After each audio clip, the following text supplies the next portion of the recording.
Ассалаумағалейкум. Аудио видео таспа жүргізілуде. Есім Ерлан. Сіз звондадың ба? Али Акбаров деген сіз ба? Жоқ, мен. Шақырыңызшы, Али Акбаров деген бар ма? Дежурныйдан. Али Акбаров дейсіз ба? Иә. Қазір мен звондадым. 102-ге звондадым. Кімге түсті? Ішкі дежурға звондадым. Ішкі дежурға шақырыңызшы, Али Акбаров деген. Қандай адам? Сотқа беремін деп жүрген. Шақыршы, Ерлан. Бастықтарың бар ма? Жоқ. Демалыс. Ешкім жоқ па әдел тағы да?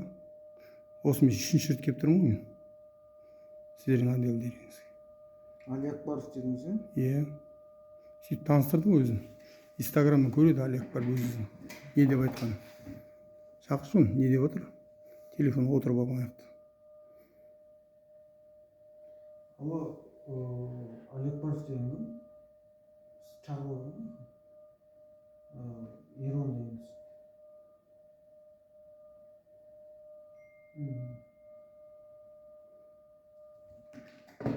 Не дейді?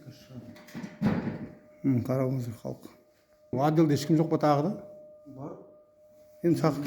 Жоқ, дежурныйдан басқа бастық бар ма? Бастық, бірінші зам, екінші зам, үшінші зам. Демалыс қой, бастық. Ау. Жексенбі күні ол. Бәрі демалысқа кетіп қалды ма сонда? Отдел қараусыз қалдырды ма сонда? Кім бүгін ответсіз кім? Жауапкершілік. Ау. Шақыршы енді айта алмасаң. Осында шақырып отыр де. Қазір дежурный келеді өзі. Білмейсіздер ме кім ответсіз екен? Автоматчик қайда мықты? Автоматчик қайда?